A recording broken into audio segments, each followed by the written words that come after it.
Welcome to This Just In, the show bringing you the latest advancements in healthcare, strategy, innovation, and public policy. And now, for the fastest voice in healthcare, here's your host, Justin Barnes.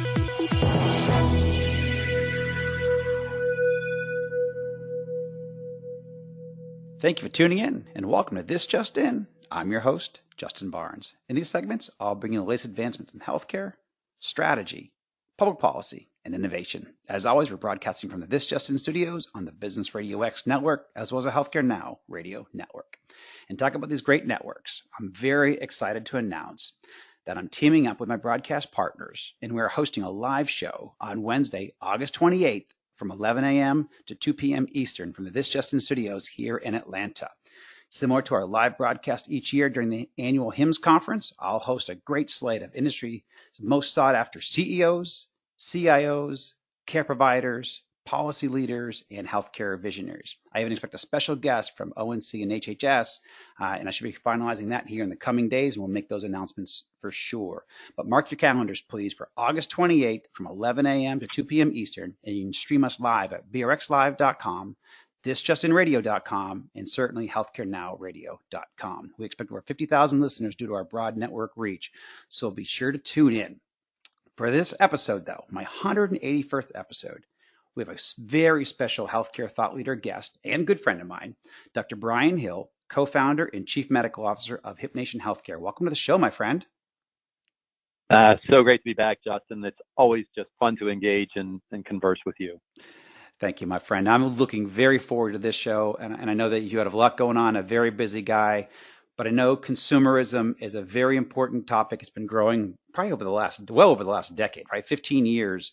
And then we're going to continue on my focus. My last show was focused on consumerism healthcare, how to be a better buyer, really on the pharmacy and PBM side and creating more transparency in that world and touching a little bit of policy. But today, and I know you're an expert in that space as well, but today I want to shift a little bit more down to kind of the individual level, because the other one is more on the corporate side, some individual best practices. But I want to kind of focus on what people, everyday human beings, all of us can do at the individual level, whether we're covered by health insurance or not, but there are great ways to be a better healthcare consumer. But even before we get there, I'm going to ask you why it's so important to be one. But I think some people know, because this is just becoming a larger expense every single day for all of us. I mean, our healthcare expenses rise really every day. You don't realize, every year it goes up. No, actually every single day, your healthcare, your individual piece of your healthcare cost expense is going up, and we'll certainly dive into that. But it's something near and dear to my heart. It's near and dear to your heart. It's also why we're very close friends. But I'll even tell you a quick story before we dive into Dr. Hill. About 3 weeks ago, I was at my local Costco, which I love Costco for a lot of reasons. I think you do as well, Dr. Hill. I do. Yes. And right in front of me, I was picking up a prescription, and in front of me was Clark Howard. And Clark actually used to live 3 doors down from me, but now he moved about 15 doors away. But he was there at Costco, and all I got to say is he is exactly as he is in person. I mean, on the radio, as he is in person. He literally he was buying, I think, 3 different things, and I don't actually know because I didn't listen to what he was buying specifically, but he was buying 3 different medications, and maybe 4 for different people. And he was actually going down every single price, and he had it in his phone. And he balanced up what they were offering and what they were charging him for to what they had marketed and what he had found in his research. It wasn't like, I think I'm a good healthcare consumer, and Dr. Hill, I know you're a good healthcare consumer, but we have nothing on Clark Howard. He literally made sure. I just picked that bag up and walked out. Hey, thank you. Have a great day.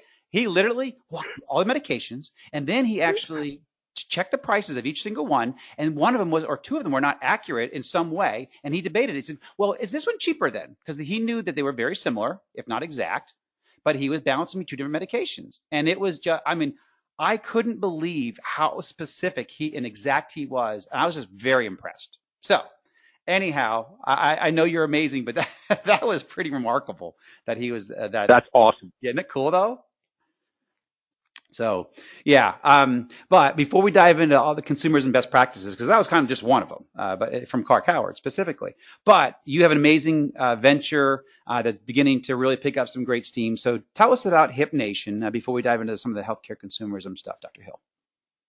No, great. Thanks, Justin. And that is a great story. It's great to hear somebody like Clark out there living what he preaches. Yes. And finding the best way he possibly can to make healthcare even affordable for him. Yes. And so our goal, so Hip Nation. So I am the chief medical officer, actually one of the co-founders of Hip Nation. And our vision is actually kind of pretty similar to Clark Howard and what Clark Howard's trying to do. Mm-hmm. We are an organization, a business that has brought physicians together. In the parlance of probably the people that are on the phone here would understand, we've created a micro network. And what we do is we take our community of physicians and caregivers, and we do direct-based contracting to either individuals or employers in order to provide healthcare services to them. So we, in essence, try to do what we can to remove as much of the insurance interaction in the world of healthcare out of the physician's office. And in doing so, it allows us to provide a higher quality level of care at a lower price. And our foundation is very simple. Our foundation, when we go in and provide our healthcare services to an employer or an individual, the foundation is great primary care, so that when somebody joins up with Hip Nation, they get 100% access to their own personal primary care doctor, a concierge level of service, if you will. And our doctors are just paid on a membership-based model, so that there's no insurance in their office, there's no distraction in their office. The individual, the employer knows exactly what they're paying for primary care services because it's paid on a flat monthly based rate. And since our primary care doctors don't deal with insurance, they don't have to deal with a whole back office of high cost administrative people. And therefore, they are able to provide a lower cost service. And that helps drive down the cost of care for employers. And then we wrap around that primary care physician a micro ecosystem or a community of specialists who provide payment at the point of service rates for all of the care that can be delivered in the outpatient space. We do direct contracting for labs, for imaging, for specialty procedures, ambulatory surgery, specialty-based consults. And again, since we do payment at the point of service, those services now are price transparent. People know exactly what they're paying before they buy it. And same thing in the primary care space. My specialists don't have to deal with spending money to chase money to collect those dollars, so they can provide those services cheaper.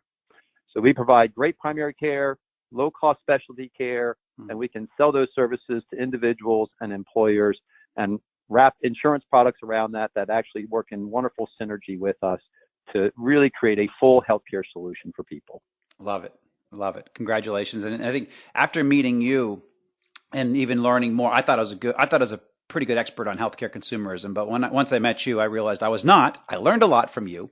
And so one thing I did learn from you is I was actually using my deductible as for my prescriptions, and realized I'm paying my prescriptions with Humana. Sorry to say, was $25, which is basically paying my deductible. When I went to Costco and asked them for the same medication, I was buying $30. I'm sorry, 30-day supply for $25 was my copay. Found out I could get a 90-day supply from Costco for $9. Or no, sorry, $12. It was $9 for 30 days, $12 for 90 days. So that's number one best practice right there is if you can afford to buy in bulk. It was an extra, I think, $3 or $2.85 for me to buy 90 days rather than 30 days. Saves all the gas running back and forth. And it doesn't cost that much more. But if you buy it individually, it would have been $18. But if you think about all that, if I had done that through Humana and through my copay, oh my gosh, it would have been literally 1,000% more. So anyhow, I mean, really look at what these things cost. And you don't always need to use your deductible. To your point, you put insurance in its appropriate spot, copays and deductibles in the appropriate spot, and you do save tons of money. I did. I ended up, when I actually joined Hip Nation and switched out of my, you call them the BUCAs, the traditional insurance plans, Blues United States, I dropped my healthcare costs 60% monthly, which is 60% annually as well. So anyhow, that's why I felt it was important to learn more about healthcare consumerism. But you're my guest. I want to ask you, why is it important to be a healthcare consumer? Well, no, and that's, again, Justin, just another great example out there yourself of how you're living out the really ideals of healthcare consumerism. And the reality is, and this is the difficulty I think we all see when we're facing this in society, is healthcare costs, you even mentioned at the introduction, continue to go up every year. Yes. And those healthcare costs are the cost of services that people are purchasing, and those healthcare costs are also reflected in high and rising insurance premiums.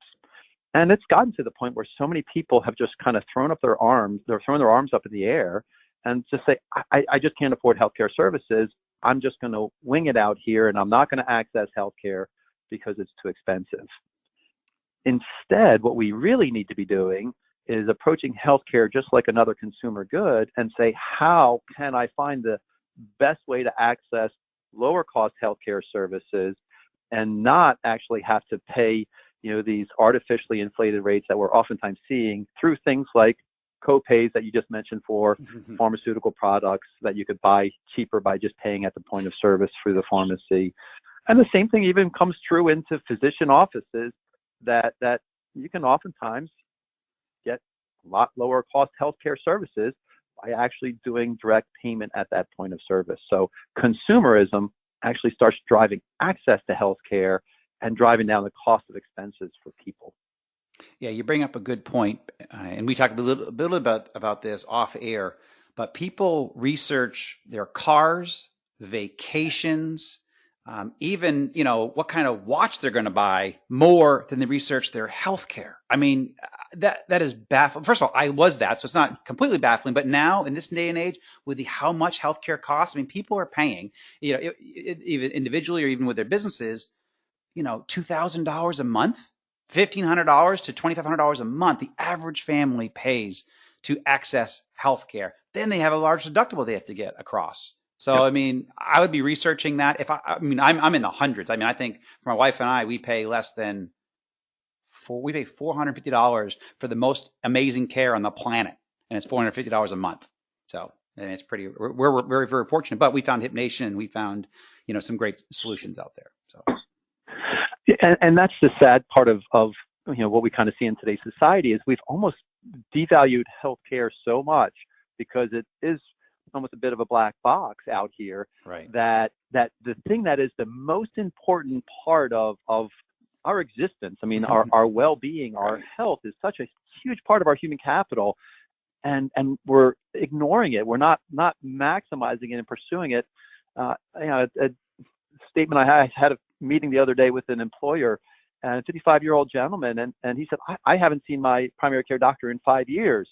And I asked him point blank, I mean, you own a beautiful car sitting in the parking lot.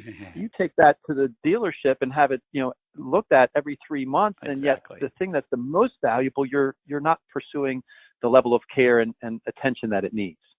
So true. So I lost a really close friend, was that person who drove a Rolls Royce. I loved hanging out with him. He's an older gentleman, but he's one of my very best friends on the planet for a long time. And he never saw the doctor.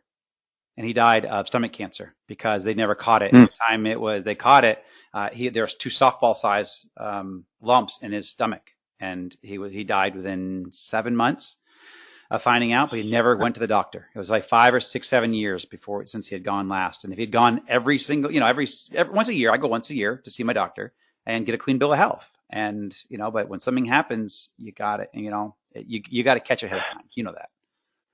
Yeah. And that's and I'll tell you, part of our mission, and, even we talk about HipNation, and I talk about that a lot, but really the mission behind what I'm trying to do in healthcare, and I know you, because I know your heart as well, Justin, is we're really going, how do we get healthcare to people in a way that's affordable and accessible?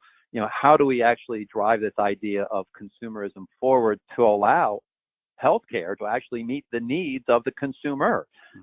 Make it affordable, make it accessible, make it patient-centric and service-oriented. We need to do that because I was called to go into medicine because I love taking care of people and making them healthy and making them well. And if our system is falling short, then we need to be ourselves really aggressive about changing it. And consumerism is one of those pathways, that we can really make a difference in people's lives. Very true. And I failed to mention at the top of the show, you are a doctor, but you are one of the most amazing urologists. Now, thankfully, I've never had to see you, so I'm just going to go on record. However, I know you're an amazing doctor and urologist here in Atlanta because I've heard from dozens and dozens and dozens of people that love you and know you and love you. So, and have been your patient. Well, thanks. Thank you. So I'm blessed to do what I get to do. Amen. So what are a few? I covered a couple. I get very passionate, as everybody knows. My listeners know I get very excited when I talk about this topic. But I covered a couple best practices. About Costco and buy, and not even using your deductible when it's not needed, stuff like that. But what are a few best practices that you would share on how to be a better healthcare consumer? Yeah, certainly. And first and foremost, I mean, it is a mindset change. I think first people have to make that decision that they are going to become actively engaged in their healthcare. It's not a passive process anymore. It used to be that time gone by where we would go in and just listen to our doctor, do what the doctor tells us to do, not really create any questions around, what our physician is doing, or certainly even, express any, questioning about, what they're ordering, why they're ordering. And so it really does, I think, initially take a process of making the decision to be engaged, one. And then two, in this idea and this, I think, vision of today's healthcare system, the patient should be able to approach their physician and actively engage with the physician in medical decision making. And that means that the physician needs to be able to give that same feedback back to the patient. And patients have a tendency if the physician isn't engaging with them in the way that they want and participating with them the way they want, they oftentimes just accept it and they continue to see that physician and keep up with that physician. And open and honest that if the physician isn't meeting their needs and really engaging in a conversation about how they are helping make me healthy and make me well, then I need to move to somebody else. I need to be an advocate for myself, because if I'm buying a service from, somebody who's mowing my lawn and they're doing a terrible job, I'm not going to continue to pay them and continue to use them. I'm going to be a consumer and I'm going to go buy someone else who's providing a better service. And we need to be carrying that level of expectation for our physicians. Yeah, so I think just that initial engagement is the key part. Yeah, and feeling the initial engagement and then feeling confident in taking charge of your healthcare. It's your life, it's your body, and don't ignore it. Like I said, I gave that a great example of my friend who passed away. I think he was 77 years old, a phenomenal guy, but would not see a doctor. He could certainly afford it, but would not see one, and then died within 7 months because he didn't see a doctor, didn't have those routine physicals. It would have been caught years and years and years in advance. They thought it was growing in his stomach probably 5 to 6 years. I mean, it was a long. I mean, that was a long time that you could have caught that. And yeah.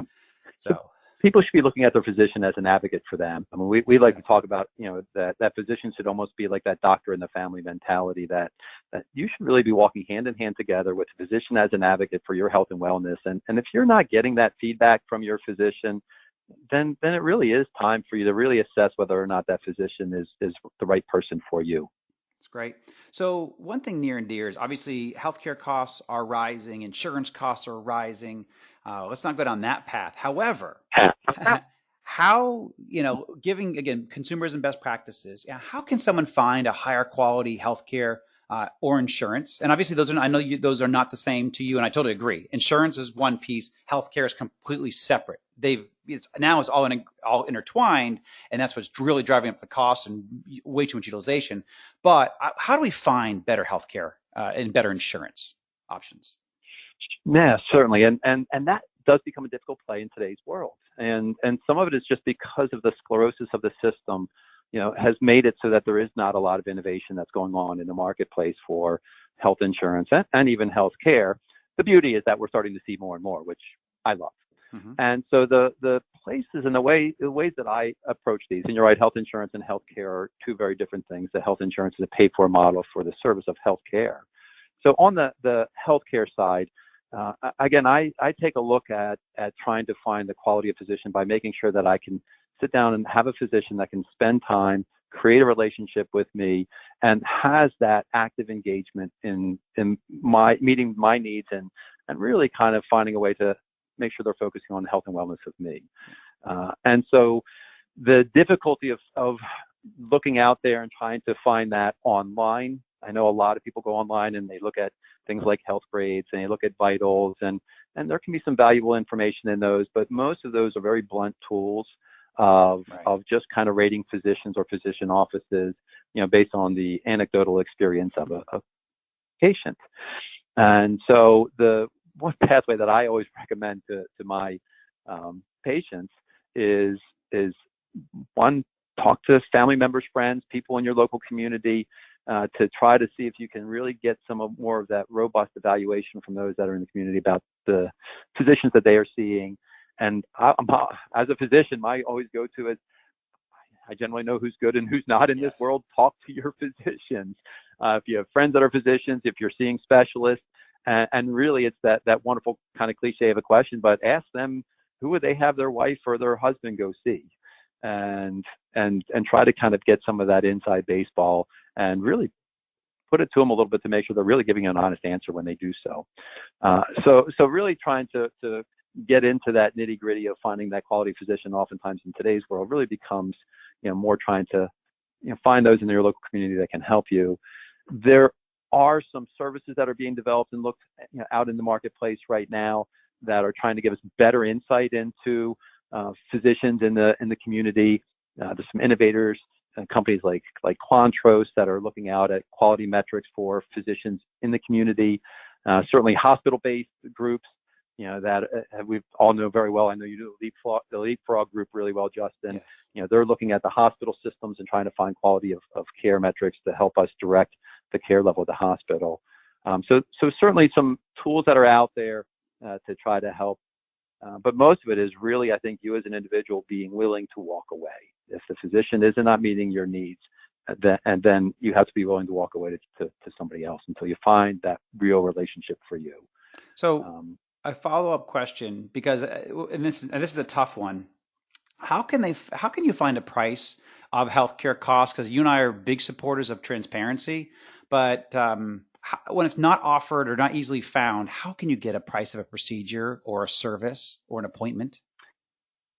Yeah, see, and you're right, Justin. That's the really kind of crazy part of today's world. I think if anybody who's listening to this will tell you they've called the hospital and they, say, hey, what's the cost for your gallbladder removal? It's almost like you'll hear crickets on the other end of the phone. It becomes a very difficult thing to find out. And some of that's because of the way the insurance system is put together and set up. Certainly, most of us know Healthcare Blue Book, to be able to look online and try to find Healthcare Blue Book as a way to try to find an average of pricing in a local community. But certainly, calling, calling, and I'm a big, fan of outpatient imaging centers, outpatient ambulatory surgical centers. Calling and actually finding out the cost of services is easier oftentimes in those types of situations, than what you'll generally find in the larger hospital-based systems. And then even some of the insurance companies, while, again, I might not be the biggest fan of the wonderful BUCAs that you mentioned, sometimes being able to reach out and actually speak to the customer service and try to find out exactly the cost of care delivery, they can and oftentimes should be able to tell you the cost and hopefully direct you to some of the lower cost centers, like ambulatory surgical centers and imaging centers. Excellent. Within Hip Nation, what we've done, and this is the beauty of what I love within Hip Nation, is we have gone out there ourselves and gotten those payment at the point of service rates for every ambulatory surgical center procedure that can be done in the outpatient space, office-based procedures, specialty consults. We have all of those pricing, because we find that so important to create a consumerism-based model. So here, at least in the Metro Atlanta area and our growing footprint in the Southeast, within our community, we can actually tell you exactly what the pricing is before you go in. The second beauty of what we do is the insurance-based products, like you mentioned, the one that you're using there, Justin, and the ones that we bring to employers. We actually create the freedom within those plan designs to allow people to actually pay for our low-cost services and actually apply them to the deductibles, whereas most insurance-based products, if you're, again, back in that world of Blues and United and Cigna and Aetna, you have to use their high-cost, rates, rather than the lowest cost rates if you're going to put that to your deductible, which kind of seems silly in my mind. Yeah, no, it's excellent, because that's something that has really worked for me. Is I shop. I actually use the your rate tables, and I can get my x-rays and different types of CT scans or anything like that at a fraction of the cost. I think I save 75% every single time I access the system right now because of what you guys offer. It's available. I think, they may not live in the Southeast, my listeners, I got them all over, but these are still the basic tenets and basic principles that you need to bring forward in your community to really look for innovative solutions. Most communities, or certainly the cities, are getting new innovative healthcare options like a Hip Nation, and they've just got to go out there and really look, because there are options out there. You can save money, you can become a better consumer, but you need to become a consumer. It's because, again, you research your car, your vacations, where you're going to live, where your kids are going to go to school, everything like that, but we don't take care of our bodies ourselves. And so that's the part that I was so excited to do the show. But Dr. Hill, we actually are at time. But I will certainly have you back. I know we have so much to get to. You and I always have a phenomenal conversation, but we are at time. So I truly appreciate you joining the show today, my friend. Thank you, Justin. I appreciate you, and I appreciate everything you're doing out there to make healthcare better for your listeners and those who get to intersect with you. Thank you, man. And Dr. Hill, again, thank you very much. And everyone, thank you for joining us today. And please tune in weekdays at 2:30 p.m. Eastern, 11:30 a.m. Pacific to hear our latest shows. And again, we have a special 3-hour show coming August 28th. That's a Wednesday from 11 a.m. to 2 p.m. And you can join us right here on this channel and listen to us live. We're going to have the top 10, top 12 list of healthcare visionaries joining us like we do every year at the annual HIMSS conference, but we're going to have them in person as well in August. And always, you can track me on Twitter at HAT Advisor and use the hashtag ThisJustinRadio so we can respond to your comments from the show. Thanks, everyone, and tune in next week. Take care.